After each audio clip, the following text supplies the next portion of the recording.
Okay everyone, welcome back to another video on the channel. Today we're back on GT Sport and we're back with the FIA Manufacturers Championship. It's round number 5, driving in the Group 3 cars at St. Croix B, the reverse version. So the version that not many people really know, not many brake markers to work out, but this was my first qualifying lap. Now, one thing that a lot of people didn't know that I actually knew going into this race was that the qualifying was now done in an F1 style, that if you were on a lap and you went over the line before the timer was out, it lets you now finish that lap. So not many people knew this. I knew this because one of my subscribers had told me, so a little bit of inside knowledge. So it was really helpful. It's a really nice addition that they've done to the game. I like that they've done this change. It really does. It adds that extra little bit to qualifying, where you know, that final bit of pressure on that final lap if you've managed to get over the line. Also makes you know, if you're close to getting another lap in, you know, you have to push on the out lap a little bit more. It just makes it a little bit more intense. But as you can see on the first lap I did a massive mistake going through onto the bridge, ran wide, damaged my car. But this wasn't a massive issue because I knew about the current system of having that extra lap. So I went in the pits, repaired my damage, did a slow out lap, and you can see the time is on 1:28. Now in the old model with qualifying I wouldn't get a lap done, but I knew at this stage that I've still got a chance. The pressure's on. Obviously I've not done a lap yet in qualifying. This is the only chance I'm going to get to do a lap. I was praying that the car up ahead there wasn't going to hold me up, but he looks like he goes straight on, thinking that qualifying's over. I'm carrying on because I know, obviously, what a lot of people didn't know was that the new system incorporates the F1 style of qualifying, where you go over the line, you can still finish that lap. So carrying on lap, not the best first sector, but it wasn't bad. I was driving reasonably well. There was about, I think there was about another, I was about 2 tenths behind where I could have possibly been at this stage, but it wasn't bad. So going into the sector down the straight, I managed to get quite a good exit from that slow corner, working our way along the straight now. And we're going to see what the sector time is. I think it was just in the 49s. Yeah, it was about 2 tenths off where I would have liked to have been there at that stage of the lap. So it's going okay, you know. There was about 2 tenths still further up I could be, but I didn't really hook this corner. You see I ran really wide, lost quite a bit of time there, maybe another 2 tenths, just lost that. And then going into the braking zone for the bridge again, I was ultra careful because I could not risk that happening again, so lost a little bit of time there. So I think I was about half a second down on where the potential really should have been with my lap. But the good thing is I'm still 10th up on pole position, which is currently Oscar Slen on a 209.1, and I was fairly confident that I could beat that. I knew that in practice sessions I was hitting 208.3s and 4s with the Porsche, you know, and I think if I hooked the lap up I could have got a 208.2 maybe. But obviously this lap was not, I had to take it fairly safe but push at the same time, because obviously I haven't done a lap. So one thing you don't want to do is make another mistake starting P20, and you know, not much chance of a win from there. So still driving aggressive but keeping it controlled. I say like 97% aggression, you know, not that 100% you really want to do to get the ultimate lap in. But last corner, hooking it up okay, taking a little bit of the green Astro on the power nice and early, and working our way to the finish line for a 208. It looks like 208 point, let's have a little look, 208.7. So pole position by over 3 tenths, which was not bad considering I was under a bit of pressure on that lap, with the fact that, you know, I hadn't set a lap already. There was definitely a low 208 in that, but obviously I couldn't push too hard. And the good thing is, started P1, no one managed to improve their time. I don't think many, but I think only 1 or 2 other people knew about the fact that it was going to let you finish your lap. So starting pole position and in the best position to get a good result. Well, so we think anyway. So Oscar Ascent, obviously I knew the NSX was going to get me on the start, because we all know the NSX's ability to start off a standing start is way better than any other car in the game. It's got such a good initial traction that you can't really do much about that car. Going through the field you can see quite a few Mercedes, very strong cars here. The Evo, another strong car here. It looks like a lot of people going Mercedes this season, and perhaps they thought it was better than, I mean, it's not the best car, but it's not the way, it's like, it's a really well balanced car. That's why I think a lot of people have gone it this season. But it's kind of turned around now with the tyre wear for the Group 4 cars. You really need a car with good tyre wear for the Group 4, so they're kind of suffering a little bit with the Group 4 car. I may still go back to Mercedes at some point in the future, I really don't know. I'm liking the Porsche though. You know, that's 3 pole positions now in 3 races in the Manufacturers Series. So definitely is suiting myself. You know, I'm able to, even not on perfect laps, I'm still getting pole position with it. So I seem to have sorted out my qualifying troubles anyway. Of obviously the start of the season, the first 2 races were a little bit of a disaster when it came to qualifying, but now we've managed to settle into a rhythm with this car, and that's 3 pole positions in 3 races. You can't go wrong with that, especially in FIA top splits. It's really good to achieve that, and I'm really happy with how I'm driving the Porsche in qualifying. So we're going to obviously start this race and see how the start gets underway. Going through the back of the grid, you can see quite a little bit of time off the pole position time now as we go right to the back there. Didn't even set a time, P20. Maybe he crashed on both laps, I'm not too sure. But we're about to see the start of the race as the lights are about to go out. Everyone's getting ready to start this race, and let's see what happens into turn 1. I'm hoping for a nice clean start, obviously from P1. You know, I just wanted to get away. One thing I did change was put my traction control to level 2. I've learnt this from Super GT. I watched his video and I noticed his car got away better, and it did seem to help me here. You're going to see straight away off the start I get a better initial traction, and then I can take the traction control off. You can see the NSX obviously gets away well, but look at the gap behind. There's no one near us really. We've got quite a big gap, so I'm giving Oscar some space on the left hand side, braking quite late, but this Corvette just dives up and hits me off the track. I really was annoyed about that, because that was a daft move by B Gators there in the Corvette. You know, respect on turn 1. It just seems that people are still lacking it with this heavy damage. So going through the fast section, obviously my Porsche really strong for it. I nearly got a run on the inside, and then going into this part where I don't know what happened there. He slammed on the brakes. Now we're going to have a little look at this incident in slow motion. The brakes went on really aggressively. He said he seemed to think that was my fault, but that section of track is a flat out section really. I in the Porsche anyway did not brake that hard. All I had to do was to tap the brakes, lift off the throttle, and then straight back on the throttle again. And I'm guessing the Mercedes would be fairly similar, because I've driven the Mercedes at this track. It's a good car. You don't need to brake that heavy. But we'll have a little look at this incident now at the start. Look in the mirror there in the top of the screen, and look how far back that Corvette is. I'm giving Slent space, he's giving me space. I see that Slent's got the inside line, so I go to tuck back in on the inside, and the Corvette just outbrakes himself or tries to do a dive attack up the inside. And, you know, and it's a typical lap 1, turn 1, no consideration attack. I don't like that kind of move. You know, especially with this heavy damage on, people are not taking into consideration the heavy damage. Now this was a braking incident. I don't know. I think maybe he just braked to avoid the car in front, but it was really aggressive how he braked. Look how much he braked. He completely slammed on. Maybe he started to lose control. I don't know. I don't think it was deliberate, the braking. I just think that he put a bit too much braking force on, and I can't avoid that situation from there. There's no way I can avoid that. You know, I haven't got reactions to think that someone's going to brake that heavy there when it's an acceleration zone, not a braking zone. So unfortunately, look at the damage I've got. I've got the two tyres and the front bumper are completely damaged. They're flashing, means it's quite bad. So the top speed is massively lacking. You saw P4 just cruise past me on the straights. There was just no acceleration in this Porsche now. So struggling big time. I'm going to have to pit on this lap because I can't afford to lose 2-3 seconds on this one lap. And this is really compromised the whole strategy now, because I'm going to have to pit on this first lap, and that is still, I can no way make a no stop, well, you know, a one stop work then. I'm then going to have to pit again, so I've basically just lost out 9 seconds with no gains, because you're not going to be any faster because you've still got to do 2 4-lap stints, and no real benefit for doing it. So I've lost about 8-9 seconds in the pits I'm going to lose, and I'm going to have to just drive really aggressively and see if I can make some time up when I get out of the pits. I was a little bit annoyed, but at the end of the day, this is the off season. It's not particularly important. I just wanted to have some fun really and try and see if I could do some sort of fight back, see if I can make some overtaking moves. I knew that I was probably, myself and Oscar were the fastest cars on the track, so I've just got to go for it and see what happens as I go in the pits.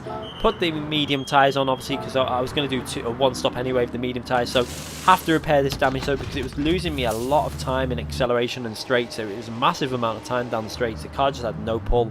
Obviously aerodynamic damage. So coming out the pits, down into P17, so not looking too great. You can see I'm quite a way off the leaders as well, which is unfortunate. A car there obviously had an issue there. Maybe he's hit the wall, he's got damage. I'm not too sure, but now I'm on the attack.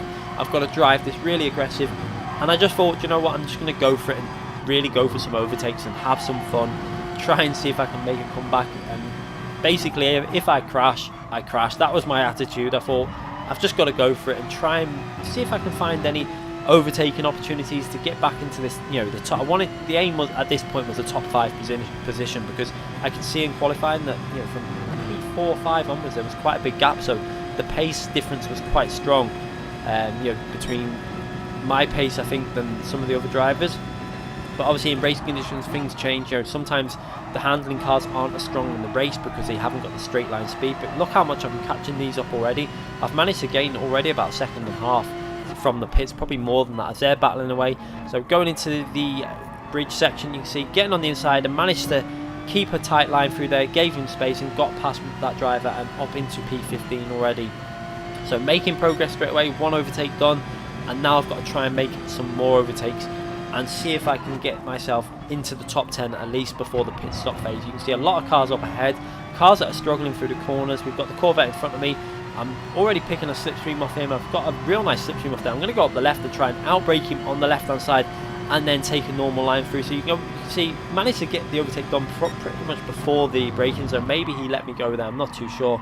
But up into P14 already, and that's 2 positions on the outlap with the new tyres on. So obviously my tyres are a lap newer than these drivers in front of me. Not really going to make that much of a difference, but it's just a little bit of extra grip that's going to help me gain on some of these drivers. Is getting a real nice exit from that final corner, and now I've got a Porsche up ahead that I need to get past. So far so good so far. You know, I've managed to get 2 positions back straight away from that disaster start where obviously hit into turn 1, and that was really the cause of the next incident, because, you know, without that hit I would have been in P2 behind Oscar Slen and in a perfect position to race this race how I wanted. But compromised obviously by an aggressive move into turn 1. Again, I think people need to be a bit more respectful. You see, I don't know whether he just decided to get rid of the penalty there and let me through. I think that's what the case was. Instead of holding himself up, he got rid of the penalty. So up into P13 already, and now I've got a Ferrari in front of me. Can I make a move on this Ferrari on lap 3 and see if I can make even more progress at the start of this race? So get the massive slipstream off the Ferrari that's picking up a slipstream off the Porsche in front of him, so that Porsche is going to be really slowed down the straight. You can see, can I make a double move? I'm going to go down the inside and see if I can outbrake this Ferrari into this left hand corner. I can do that braking really late and still managing to hold a really tight line, so a double move there and up into P11 already. So far really good, driving really well and driving really aggressive. So down into 3rd gear, onto the bridge section, and I start understeering slightly, a massive oversteer moment, and unfortunately I didn't hit the wall. I just got a massive amount of oversteer on the curb, driving too aggressive.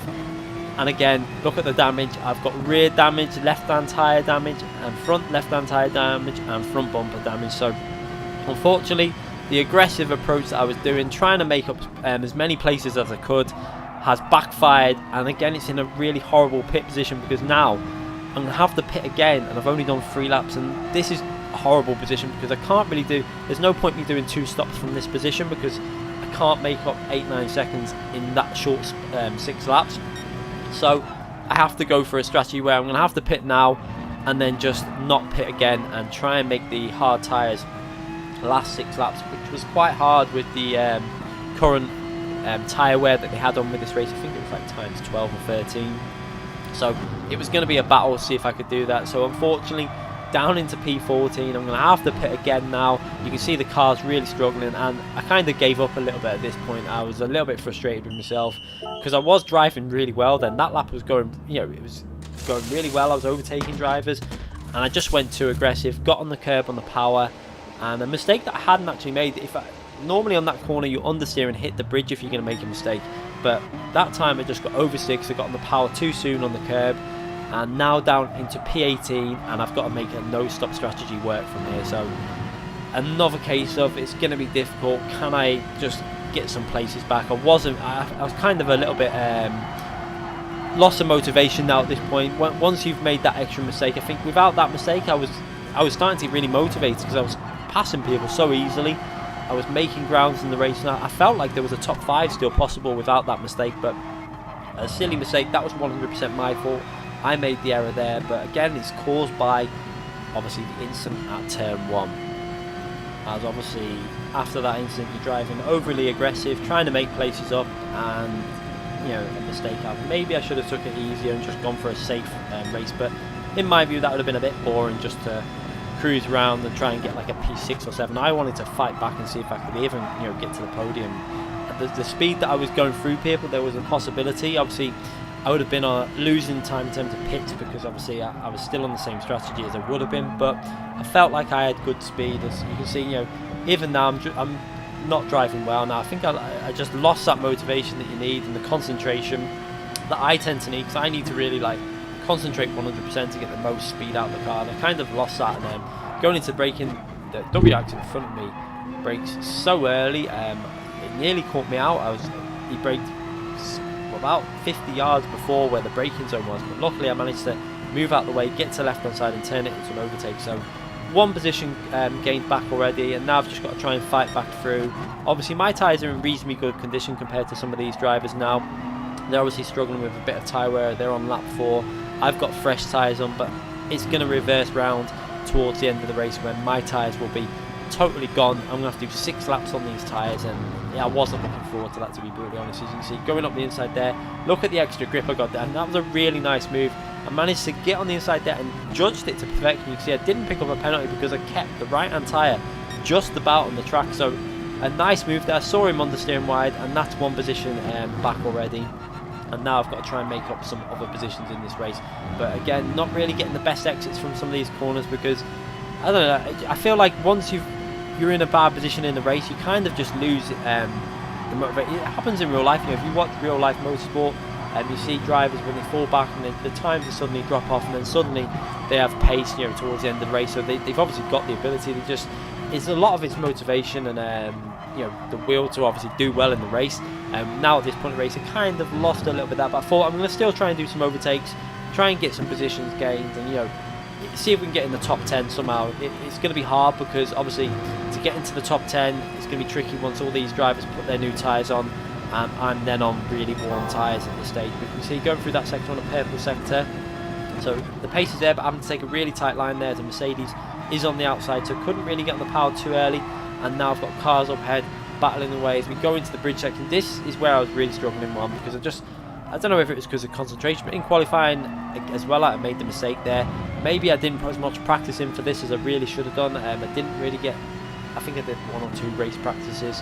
One where I finished about halfway through, it was too late, I was really tired. And then this next one I managed to do a race practice on my own, obviously in a single player.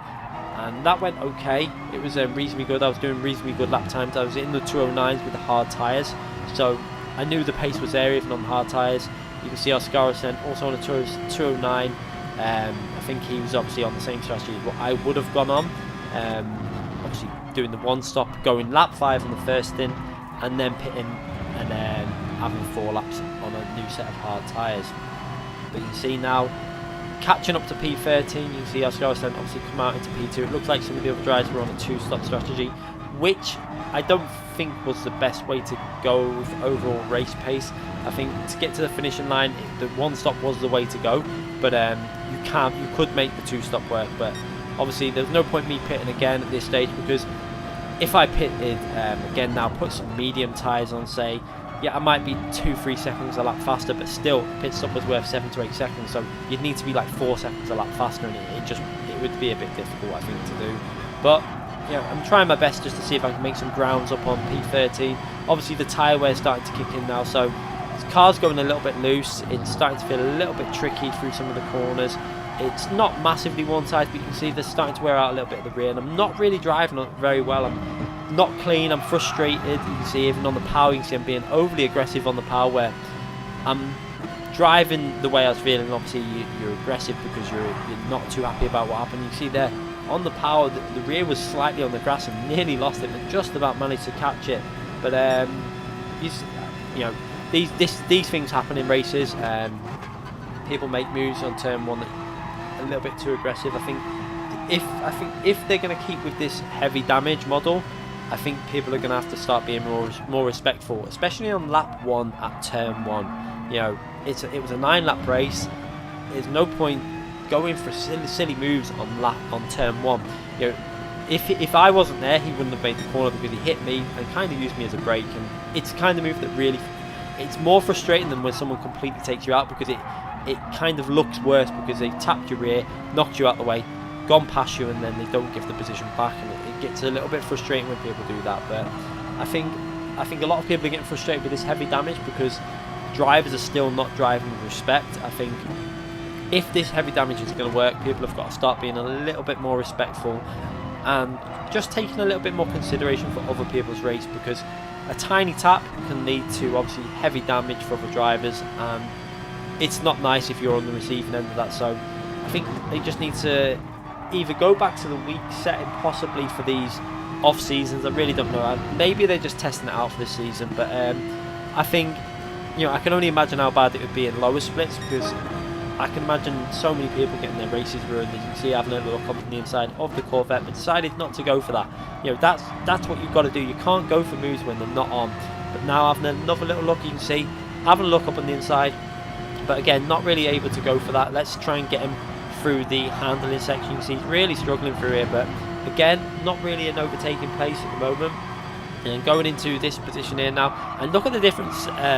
Even the Corvette is not a handling car, but he didn't brake pretty much at all on that corner, but still managed to get past him up on the inside, and quite a nice move actually up into P12. So even though my tyres are coming to the end of their life, I'm still managing to do some overtakes and make some progress in this race as a Corvette there. Has a little look up the inside, but he loses the slipstream. I think he turned away from it too soon. He maybe should have stayed in the slipstream a little longer, as I'm still picking up the slipstream of that Toyota in front of me, trying to take a really tight line through the corner. This Toyota was really struggling. Had a little look up the inside, really didn't know if I could go for that move, decided to back out of that and maybe try and overtake him at another position. Again, he's getting massive understeer through the section onto the bridge. Had a little, tried to get back in the slipstream. I didn't see the Corvette going up the inside there. Kind of my fault. I think that was my fault, but again, I was just trying to pick up the slipstream, so apologies to that Corvette. I didn't even see him on that left hand side. I went to pick up the slipstream of the Toyota and kind of cut him up a little bit, but now getting a massive slipstream off the Toyota, having a little look, see if I can get past him, and again going down the left hand side. Is he going to try and fight me into this right hand corner? Will he be able to brake later than myself? Both got pretty poor tyres. Obviously I've been on these tyres since lap 3, managed to hold it round the outside and get on the power reasonably well and into P11. So another move made there, and not a bad move considering the tyre wear that I'm currently dealing with. The tyres are not really in their best condition, and now going through the final corner, just trying to get a clean exit as much as I can, but the tyres are really struggling. You see the grip going on the exit corners. Two people into the pits. You see Oscaro's in the pits again. I'm guessing that he's picked up some massive damage somewhere, hit the wall somewhere, because he's now down to P9, so he's obviously had some sort of incident in that race, because he was in, I think he was in P1 or P2 and looking like a win, I think, to be honest. But he's obviously picked up some sort of damage, had to pit for damage repair, and he's now down to P9, and I'm up into P10. I've just got to try and hold on to this position now to the end. Obviously I've got some cars on fresher tyres now.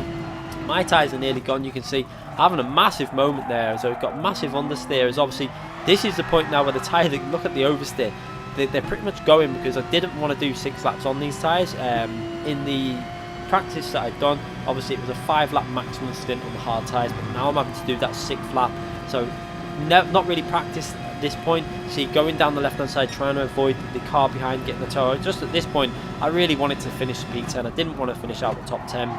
Obviously you still got to consider the driver rating. You don't want to lose driver rating as much as possible. And now going into the bridge section, this is going to be really tricky with these tyres that have got pretty much no grip at all. So staying in 3rd gear, slowly feeding that power in, not doing it too bad actually there, considering the tyres are pretty much gone at this stage.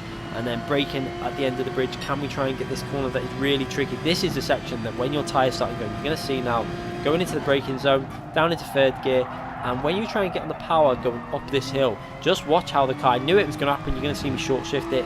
It starts going a little bit loose, so I short shift into 4th there, and that just luckily, because I knew it was going to happen, it started to lose the rear, but I'd already short shifted it and it avoided the rear slipping and losing the rear end. So got away with that, because I remember doing the 3 laps on the softer compound tyre, the medium compound tyre, and on the 3rd lap it started to do that. So that's why I obviously didn't run the medium tyres at all in this race, because I knew it would do that on the 3rd lap. So I kind of expected it on lap 6 with the hard tyre, so I deliberately tried to be careful through there, as we're now going down the start straight to start the final lap. Can we hold on to this position for one last lap? You can see the cars battling through. There's a Porsche coming through, obviously on fresher tyres.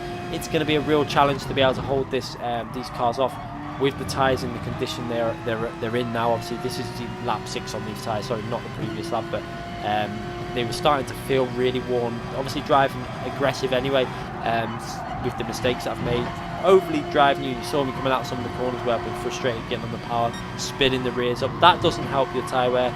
All that does is take life out of them, you know, more so than what if it was times 1, where it wouldn't be a massive issue, but with times 13 on, you know, one wheel spin, extra wheel spin, that's like 13 of them wheel spins, so it really does, you really don't want to be doing that. But obviously the frustration was building up, and then now I've just got to try and keep this car clean and just try and drive smooth with these tyres that have got no grip left in them all the way to the finish line. Can we hold on to a P10? Obviously it's not the result that I wanted starting from P1. I think if I would have got away from the action from turn 1 without that hit, I think there was a very good chance of a win in this race. I think obviously it would have been a great race with Oscar Slent. I think it would have been very close, but obviously he's obviously had an issue as well. You can see just ahead of me in P9. You can see how much them fresh tyres have helped him out though. He came out about 3-4 seconds ahead, but he's now about 10 seconds ahead. So it's kind of interesting that he's gained about 6-7 seconds. So it kind of shows that the pit stop it might have worked, pitting on lap, say, maybe at the end of lap 7, putting a brand new set of medium compounds on and going for some really fast laps. It possibly might have worked for myself, but it would have meant a lot of overtaking, and then when you're battling, trying to get past drivers, your lap times are not going to be as fast. So now going into this right hand corner, can I keep that Porsche from overtaking me before the finishing line? It's going to be really hard. There is no grip left on this car, so going into the final corner, just trying to get a clean exit and trying to take speed as well, because I didn't want to lose P10. So trying to go in third gear, hold a tight line as much as possible, on the power as much as I can, or as much as I dare. I actually skimmed the wall there where I've just got no grip at all, and you can see the Porsche going in the slipstream. He's going to go down the right hand side, and I just managed to get over the finishing line without losing that P10. So held on with the completely worn tyres and finished in P10. You can see Oscaro Slent there in P9. Obviously had some sort of issue with damage, a crash somewhere. I didn't see it. There must have been though, because I think he would have won this race fairly comfortably otherwise. But anyway, a frustrating race. I enjoyed some of the overtaking in that race. But the good positive things to take from this again are that's a third pole position in a row in an FIA top split race. Obviously the competition's not as strong as it always will be, but there's still been good drivers in it. You know, you've got Oscar Slent, a very fast driver, and it was another pole position with him in the race. So doing reasonably well with this Porsche, and I may consider using this Porsche again for another season. I'm not 100% sure yet. I'm liking the way it drives. It all depends on how they have their settings, and you can see the points obviously not very good. 1,263, pretty poor points. I really wanted to be getting over 2,000 points for that race. There was 2,400 points available for the win in that, so it is frustrating with what happened at the start to lose out on the possibility of getting them points. Anyway, hope you enjoyed that video. Not the best race, but there were some entertaining moments, some overtakes and stuff. Let's hope we can get an okay final race. I don't think the Cayman's going to be particularly strong at Le Mans, obviously with it being a straight line speed track, but let's see if we can make the Cayman's tyre wear work for my advantage. I'm going to be testing obviously some of the strategies out at some point. Can't really do much on the day tomorrow, obviously for Saturday, because I'm not actually going to be in through most of the day. I'm going to be getting back fairly late and just trying to do both races, fairly late races, and hoping for the best. Brands, that shouldn't be too much of a struggle, obviously, but Le Mans, I've not really done much driving in Group 4, so that's going to be a case of just trying to get a result. Obviously with the severe penalties that are going to be on that track, we know what they're like in the FIA races. They're always very strict, so just try and keep it clean and get some sort of result. I'm not too worried about how obviously I end up in this season for the off season. Next season we'll try possibly go in the same car again. I don't know yet, I haven't decided, and let's see what happens after this season's finished with the FIA, what they're going to do for another season. Will it be another off season? Who knows? Anyway, thanks again for watching. If you haven't already subscribed to the channel, make sure you click that notification button so you don't miss any future videos. I do try and upload as much as possible, and I also stream as much as possible now. So thanks again for watching. Give it a thumbs up, and thank you again, everyone.